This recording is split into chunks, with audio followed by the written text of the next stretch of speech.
hello to the Zoomers, and hello to all of you. This is a very special physician in my life. She is not my physician, however. She is my stepmother-in-law, I think, if you technically work it out. But this is Gini, or Dr. Stokes, and she has been practicing OBGYN and has been in the medical field for over 40 years. So lots of experience. And you may also recognize her because she has played harp for our long night service. So she's just a wonderful person and full of a very faithful person. And so I thought that she would be an especially good speaker tonight to talk about that intersection of faith and reproductive justice. So, okay. So I'm just going to ramble because I didn't make any notes because I knew once I got started I might not be able to stop.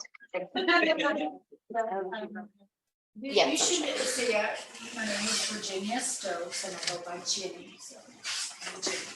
And I graduated med school in '89, did residency both here in Louisville and in Buffalo, New York. And so I have a broad experience. And you should know that people who do OBGYN residencies are required, in order to be board certified, they're required to do a month's rotation on abortion clinic. really? It's required. Now, I was training at a Catholic hospital in Buffalo when I took that rotation, and that meant I had to go to the city hospital down there so that I could get that training.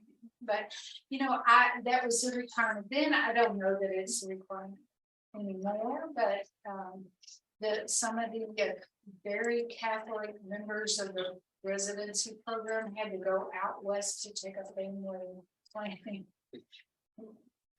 rhythm, a month to learn rhythm, I guess. Anyway,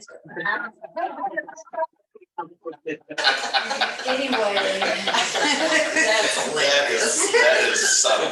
Now, would they be able to get board certified? I don't know. I think they had to like apply for special. Yeah. Just comes Yeah. Religious exemption. Yeah. Right. Yeah, religious exemption. But anyway, and you should know that I am pro-life. I'm very pro-life, but I'm also for somebody's right to choose how that life is going to come about. And you should know that it's never been easy in Kentucky to get an abortion. It's always been. And if you go around and you come to realize that 98.5% of OBGYNs do not do abortions, and it's because they're not pleasant to do. But we are all very glad that they are available and that there are people that are willing to do it. It's a chore. It's a chore job. It's not a pleasant thing, but it's a necessary job. Anyway, so you can't get privileges in any hospital in Kentucky to do abortions. No abortions are done in any hospital. Even to save a life, the mother, you have to jump through so many hoops in a hospital to get the abortion permission. It's just better to go to the abortion clinic to get it. So it's never ever been easy. And I can tell you a million stories of people who needed an abortion and couldn't get one. One of which was I had a Medicaid patient. I always made a point to take care of Medicaid because I feel like those people deserve the same amount of care as anybody else. And she's a Medicaid patient, and we diagnosed early in her pregnancy that she had an anencephalic baby. So that anencephalic means a baby with no brain inside it. Yeah. So we knew that baby was not going to survive. So we tried to get her permission from the Medicaid people to get an abortion. She couldn't afford it on her own because it's like back then it was like $400 or $500, and she didn't have it. And so she had to carry that pregnancy to term, and it's about baby cannot swallow. So they just accumulate fluid and accumulate fluid and accumulate fluid, so that her belly was so distended and so awfully miserably uncomfortable. And I felt so sad for that poor person who had to go through that miserable, completely long pregnancy to deliver a baby that was going to die when it was and that's exactly what happened. And I just, that was a torture she shouldn't have ever needed. And I can have another occasion. I've had a patient who had that what's called a heterotopic pregnancy. It's very, very rare, but with the heterotopic pregnancy, she had a pregnancy in her uterus. And every time we do an ultrasound and see that pregnancy, she's about 12 weeks along. She just kept having pain, and we kept ultrasounding until one day the sonographer went around behind the uterus and found another pregnancy on the outside of the pregnancy. So she had one in and one out at 12 weeks, which is really absurdly unusual. But a pregnancy that's outside the uterus has got to implant somewhere, and if it implants somewhere where you can put enough blood supply, it can go to term. It's not protected by the good thick uterine wall, and it's at risk, to cause damage inside the abdomen to wherever it decides to get its blood supply. So a lot of times the blood supply can be derived out of the bowel, and the bowel can be left necrotic, the blood supply to the mesentery of the bowel. It can just get into the uterine arteries onto the side of the uterus. There's just various scary places where it can pick up enough blood supply to survive. But usually the common thing is they don't make it to term, and barely make it to maturity. But there have been some pregnancies known outside the uterus to make it and babies survive. But in this case, she had one in uterus and one outside the uterus. And there's never ever been a case of anybody making it to term and having a good outcome in that situation. And the minute we figured it out, then I wanted to put her in the hospital and try to laparoscopically remove the ectopic pregnancy. And knowing that it could have been implanted on the bowel or in some dangerous locations, I asked for a surgical consult. As it turned out, the surgeon that was on call that night was a Catholic. And he called me back and he said, "I will not help you with that surgery, and I will not allow anyone in my practice to help you with that surgery." And so, okay. So I called a few other surgeons I knew who were not on call, and they weren't willing to come. And then I finally had to call the GYN oncologist. And my GYN oncologist, of course, he's been certified OBGYN as well, and knows why we had to remove the second pregnancy. And so we, in the meantime, they had her up in the maternal fetal medicine unit watching her by ultrasound, and they became concerned that they were starting to see bleeding in the adnex or out into the side of the uterus. So if they knew that we really needed to get her and take care of her, so we did. We just opened her up and removed the pregnancy out. It was a little fetus. It was a little. It was hard. And when we passed the specimen off to the nurse, I thought she was going to pass out. She didn't expect to see that. But it was, in the meantime, the other pregnancy did fine. She went full term, and she and her baby were fine. Had we left it there and tried to make that happen, all three of them could have died. So it's hard decisions that you have to let the physician make, the physician and the patient. I offered for her to choose death. She, I wouldn't put it to her that way, but I did, talk to her about the risk versus benefits of continuing with the pregnancy. And she agreed, she wanted one good healthy baby instead of taking a chance. No. There's so many occasions where I can just name, one time we had in the hospital, a lot of female OBGYNs these days, not way back then. But, so one of our compatriots, and we were at Norton Hospital, and she was about 20 weeks pregnant, and she had a placenta previa. And that means that the placenta is coming ahead of the baby, and so the cervix can't dilate without pulling on the placenta and making her bleed. And so once somebody bleeds heavily with a placenta previa, you get them delivered as soon as you can get to maturity, because next time they bleed, you may not be able to stop it. So she was at 20 weeks and she started bleeding. And so she was in the hospital, and we transfused her over the course of a week, 13 or more units of blood. And she kept trying her best to hang on to that pregnancy, which is, all of us wanted her to, that we couldn't keep up with the med labs, and we finally had to get her delivered.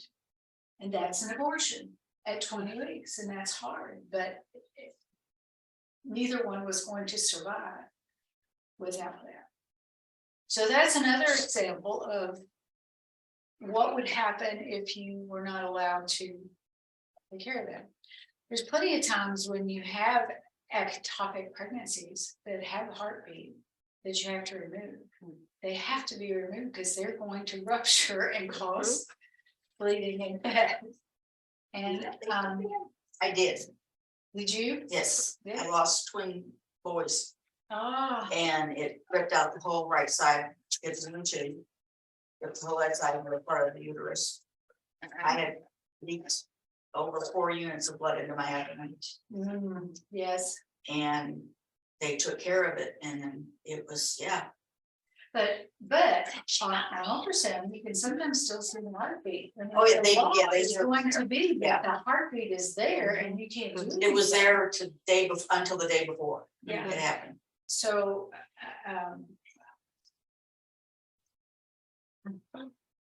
But then less than a year later, I had a little girl. Not this one. No, not that one. She stopped after me. all right, and then, one time I used to work out in Olin County, so there was a big Baptist church out there where the wife got pregnant with trisomy 18. Oh, I need to go back and say about the surgeon where we had heterotopic. All of a sudden the chaplain calls me up and says, "What's going on with this patient that you're taking care of?" And what he did was report me to the medical ethics committee. Oh, Lord. And then Who didn't want to do. yes, Or anybody's practice. he reported me to the medical ethics committee that I was doing an abortion, and I told the chaplain what I was doing and why, and he said, "That sounds pretty reasonable to me." And nothing came of it, but that so many people that stubborn and so sure that they're right, so sure they know it all, Oh, yeah. and risk 3 different lives in the process. Anyway, so anyway, so this Baptist preacher's wife, it was a fairly young person, but she still had a trisomy 18. So trisomy 18 is incompatible with life too. Now, I'm sure you've heard about trisomy 21. That's Down syndrome. And in this day and age, we can diagnose Down syndrome early and offer women an abortion if they want to. But for this case, she had a trisomy 18, and she struggled. She struggled with her faith, her ethics, her, what to do. It's not, and it was another situation where the baby couldn't swallow, and so she was getting amniotic fluid, and she's contracting and miserable and swollen, and finally I said, we can give you a little bit of Pitocin and this baby will deliver and it'll be over with. And she's like, okay, that's that's what I want to do. But had trouble with the nurses in the hospital, afraid that I was killing a baby by delivering it too early, and the baby died in labor. It's that it wasn't going to survive anyway. So, but then, you know, after she struggled for weeks and weeks and weeks with her decision, that somebody would challenge her on it, just enraged me, really. So unfair. In those situations, if I can ask, if the baby is not delivered, if you don't give Pitocin, is there a chance the baby just dies in utero and Yeah. and then they deliver at some point? It didn't survive labor. It didn't survive labor, you know, for more than a few hours, you know, when I gave her Pitocin, and I didn't give her excessive Pitocin. It wasn't going to survive labor whenever she was died.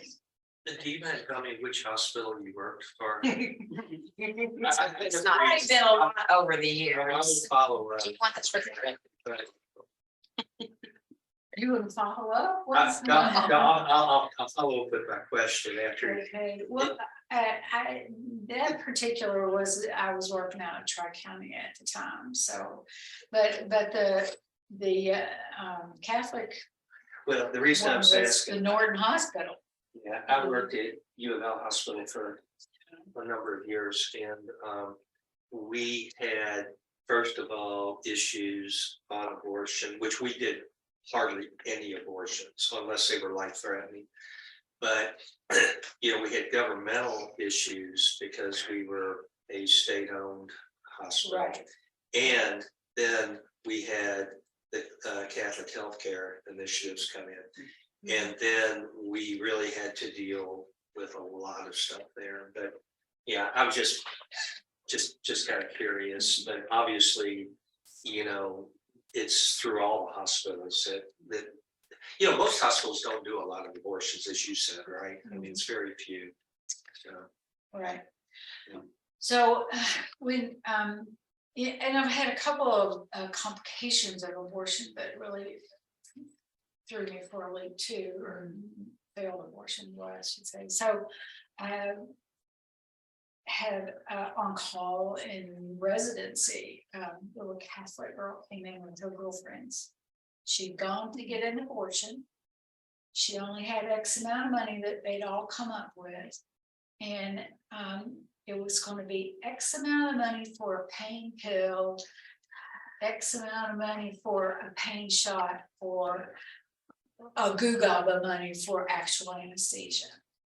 And so she had taken the pill, and you know, that's a very painful procedure, and a pain pill won't take care of it. And so they failed to get all the tissue, and then she came back in to the ER hemorrhaging.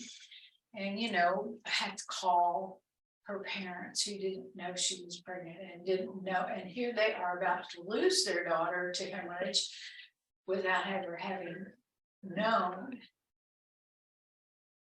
And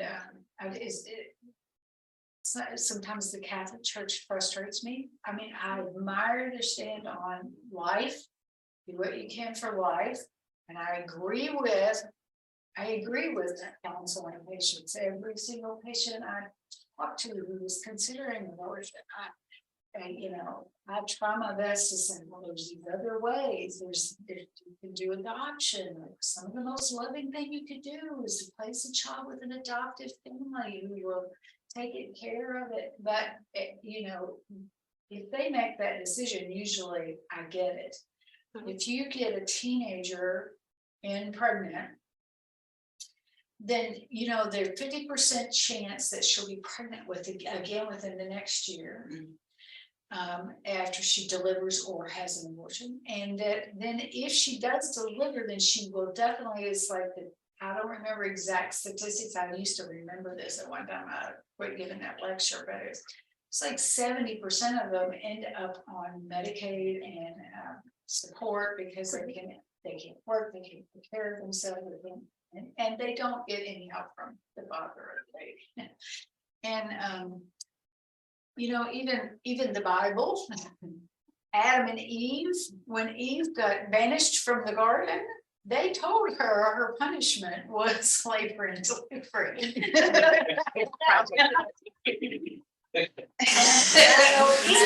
men that, exactly, For even sure. the men that wrote the Bible were able to blame her for her own course. pregnancy. So, one of the things I always, there were 4 girls in our household. So we talked a lot to our girls about, you know, the pregnancy is not the mistake. Whatever you do after you get pregnancy, get pregnant is a mistake. It's a mistake for you as a teenager to have a baby and try to raise it. It's a mistake for you to get an abortion. You will feel guilty about it. It's a mistake for you to put it in an adoptive home. You will miss it the rest of your life.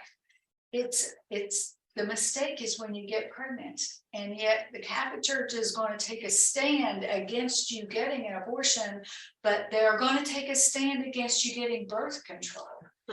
And there, you know, I was just reading an article today, there are only 7 states in the whole United States that insist that insurance companies cover birth control. And that's where we tremendously fall short, and why we can't support a woman's right to keep from getting pregnant is, I don't understand. And that's where we need to put a lot of money. I don't want people to have abortion. That's not the greatest way, but I will say, statistically, one of the very safest methods of birth control is perpetual abortions. Sounds ridiculous, absurd, but it is one of the, it's been statistically shown to be safe. So, yeah. And let's see, what else can we talk about? So the birth control issue is my baby. You know, why are we blocking women from getting birth control? So, I wanted to go back to the Down syndrome issue. You know, that's a hard one. I've had several patients and counsel them through with the Down syndrome, and you can diagnose it now. And the whole purpose of diagnosing it ahead of time, so that you have the choice whether to have the pregnancy and raise a Down syndrome child, or to get an abortion. So, you know, at one point in time, I had 2 physicians' wives who both came back, their tests came back showing Down syndrome, and counseled them both exactly the same. One of them got an abortion, and the other one had the baby. And took care of it, raised it, and was real active in Down syndrome. And I see her from time to time doing the Down syndrome stuff. They had more kids afterwards that were just fine. I know when Jennifer and I had our son 17 years ago, we were specifically asked whether we wanted to have that testing done. If that was an option. Did you want to find out if there was anything wrong with your child at an early age, which we did. But I don't think we ever really talked about what we would do. Like, you didn't have to go that far. I think some people just want to know if so they can be prepared for it. To say like, okay, this is a different Right. parenting, Yes. you know, journey than I thought I was going to have, and Right. can I do this, and We what kind had of support someone do I need? in our church had declined the test and delivered a Down syndrome child, and she was totally unprepared. She said she was in grief for 2 years, and she lost that 2 years because she just wasn't prepared to have the Down's child. But at the same time, I had another patient who just simply wanted to get an abortion, but simply could not set her foot through the door to go get one. And she waited, and she was like way past 20 weeks, and she finally got the nerve to go do it. And I said, you'll never find a place in Kentucky that'll do it this late. You're gonna have to go to New York, and I don't even know where to tell you to go. But she eventually did do that. It's hard. So my daughter's husband has a sister, half sister, and she has Down syndrome and autism. So they did the amniocentesis test, but Tara said if it was a child with Down syndrome, she would keep it. Down syndrome children are happy. And what does a parent want most for their child? Mhm. For them to be happy. But it's become more of a conundrum, I think, now, because it used to be Down syndrome would have all the health issues, and they didn't live long into adulthood, 20s, early 30s. But You're right. now they can live way past their parents' lifetime. And that leads to siblings. Yeah, and you don't know if that's gonna all pan out with children, and Lisa's 50 now. so, yeah, it gets, and of course, Tara and Marilyn will take care of Rosie when Marilyn's, parents die, but, it's still, it's something you really do, like you said, have to consider. There's a lot Right. going on there. And usually the more common Down syndrome is that it occurs in older parents. So Yes. the older you get, it's like 1 in 50 at age 40, and it doesn't go straight up a curve, it goes logarithmically. Yes. So the older you just, and so. So somebody who has a child at age 45 and has a Down syndrome child, then they don't have that many years left in their life to stay and take care of things. Right. It's a hard decision for people, and I just think that is a quiet conversation between the doctor, the patient, and that particular patient. She must have come to see me twice a week for the longest time until she could finally come to her decision. And if somebody is, well, I don't know. There's always going to be a place in the United States to get an abortion, I guess. But the onus falls on the poor people.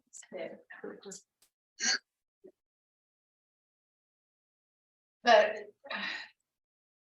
we can't solve all of the problems of the world right now, but yeah, the social issues regarding, but it always has been that the poor people couldn't even get their abortions because they couldn't afford to go to get an abortion. Or get a safe one. True, right. I did have another Catholic family one time came in. This was Sacred Heart Catholic. And when she got pregnant, she and her girlfriends all conspired to hide the pregnancy from the parents, and they had it all figured out. They were just going to let her deliver, and then she would just give the baby up for adoption, and then they would go back home and never tell the parents. Wow, didn't think about who was gonna pay for it. No. It didn't work out. And then you can't put the baby up for adoption without getting the father's permission, and yeah, so the father had to sign off. It became a horrible situation. So, and never mind the fact that, well, thank heaven she did not to get prenatal care, but she did go to a hospital to deliver, and she went to university. And so she did get good medical care, at least her friends did that much for her. And the problem there is that there's no teaching of kids. Like I had a Catholic school for 1st through 8th grade, and we had family life, and they tell you like what's going to happen. They give you the biology of like, hey, you're going to hit puberty, these things are going to happen to you, but there is no like, hey, this is how you stop it to make sure. It's just don't do it. And because you don't give anybody, you think people would figure it out, but people don't have common sense. And it's not available, and condoms are locked up, and you have to get in there like, oh, I can't buy it, and they don't get birth control because they have to ask their parents. Right, they're not too embarrassed to take their clothes off, but they're too embarrassed to ask the person at Kroger to Unlock the thing. Yeah. condoms. I mean, that's the truth. Yeah. And I mean, it's not available. We have one. We have these conversations in our house. Well, I think 2 people take their clothes off. Yes. And one of them has to bear the burden. Yeah. And, Yes. And the burden does fall on them, just like the authors from Genesis realized that was the worst burden you could possibly put on somebody. Jenny, I was at 50, I'm sure I lived at some point in time pre-Roe Wade, true illegality of abortion, where there was the back alley abortions. What if the state or the US does some large ruling that prevents abortions, and we go back to some place where we have unsafe abortions? What is the mortality rate for that for women involved? That's another little area we need to talk about is like the new abortion pills. No, actual abortion, Plan B is a birth control that you can take after you. It's like within You 48 forget, hours yeah. or something. It's not. Unprotected in abortion, you start that Plan B within 48 hours. It does a pretty good job of preventing infections. If you're not over a certain weight, I found out. Yeah. Apparently, a higher dose if you. Yeah, But you can actually take pills to do an actual abortion. Yeah. Right, that's what you're. Right. Plan So C. they, years ago, they found this pill, they called it at the time RU486. Oh, I'm hearing about that too. So, and it is a progesterone blocker.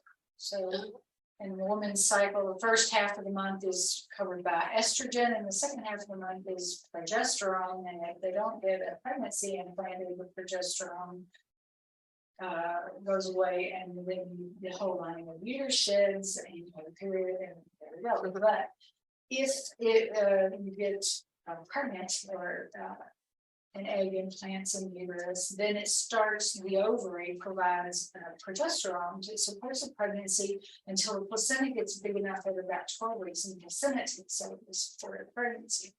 So this new pill will block progesterone activity so that it just prevents progesterone from supporting the pregnancy. So with that, and then you add the other pill, which is a pill that makes the uterus contract, and it's like it's not coming to my brain, but it is another one that makes it. Cytotec is the brand name, and I can't come up with it. That's all right, we would. There it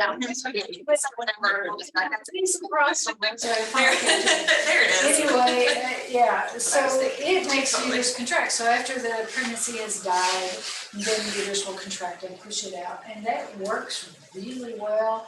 And at first they only thought you could use it up to 6 weeks. And now I think they can use it all the way up to about 10 weeks, very successfully, just taking a pill. And the FDA approved last year that you could mail order buy those pills. So that's a big question that's looming, is how are you going to keep those things out of the United States Post Office? Right. Because if they come through the mail, then are we going to get into the United States Post Office censoring what you can have delivered to your house? So that remains to be debated, but it's for people who know that that's available and can make a phone call to their doctor. It can be prescribed virtually over the phone. They can order those pills online and get them from another state. Because a lot of states are blocking that though, correct? They're trying to, They're trying but to. I don't know how they're going to do the United States Postal Service. So you could have a virtual visit with the doctor in Oklahoma, which I know is not a. So pick like progressive California. state. Illinois, California. California. And have virtual visits Mhm. and decide if this is what you want to do in the situation you're in. They would prescribe you the medication. You would have it filled in Illinois and sent to you. But from- it's from not pharmacy. illegal for the doctor in Kentucky to be able to order that through No, another state. you're in another state. Yeah, You'd have to You call did it, tell so you couldn't do it in. It's like a different thing. It would have to come through the mail because in Kentucky, prescribers are allowed to refuse to provide a service they don't. Now, of course, you see on TV now, you can go out and make a phone call and you'll get hooked up with the doctor who gives you Viagra of course. in 5 Oh, well, seconds. sure. In 5 seconds, But they're never gonna, you know. And your insurance will cover it. Yeah. yeah, right. That That doesn't make any that'd be in the sense. mail. Hey, you to take it. Yeah, 25 seconds later. Edgar was, you know, always approved for insurance, but birth control pills weren't. Right. That's what happens when you live in a patriarchal society. When the Affordable Care Act went in and it was covered, I don't know how many can't undo it because once things are covered, some of them won't allow it to be not covered by your insurance. Like mine is still covered and still free, but I know people who paid like $45 for it because nothing was covered on theirs. And I don't have great insurance, people. It's not awesome. It's individual, so. Well, that's those people can't take. Right. Well, and I take it because it helps my migraines. I don't have them. Yeah, I mean, it took out a whole lot of headaches and pain for me. So Since you're a year old.